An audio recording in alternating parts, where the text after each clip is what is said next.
It's safe to say that Greta Gerwig's Barbie has conquered the world. As 2023 heads into its final weeks, the blockbuster doll film sits comfortably atop the year's box office and seems primed to contend in major Oscar categories. But, as Gerwig herself admits, she wasn't the first filmmaker to make Barbie dolls cinematic.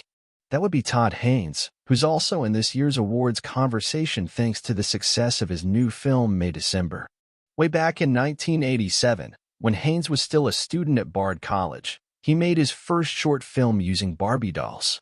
Superstar, the Karen Carpenter story, portrayed the rise and fall of the eponymous musician and her all-consuming struggle with anorexia, using modified versions of Mattel figurines.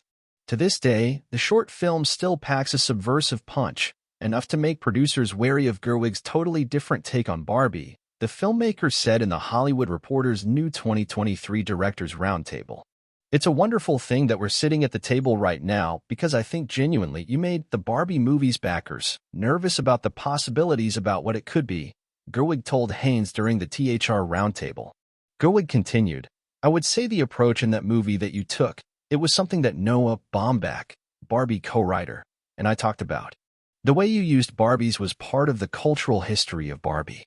But I think they were like, are you going to do that thing that he did? And we're like, well, Superstar is admittedly hard to find these days, at least legally.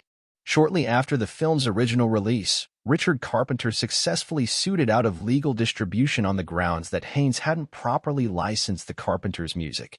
Nevertheless, Haynes' debut survives in other forms for those who know where to look. Gerwig said in the new interview that she saw a bootleg at Cannes, and Maestro director/star Bradley Cooper admitted to seeing a print of it in film school before wondering, am I going to jail? For his part, Haynes sees Superstar and Barbie as two totally different animals. My use of Barbies was as a subtext to a story about how women's bodies are commodified and this incredibly heartbreaking story of a young woman suffering from anorexia nervosa, Haynes said. But you took on the cultural meaning of Barbie, and you exploded it and also made a concoction, a confection that everybody could share.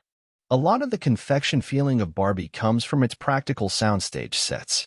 As Gerwig told EW earlier this year, I wanted to make everything as tactile and handmade as possible, and shooting miniatures and compositing it so it doesn't feel synthetic. It feels like it's real. It's there.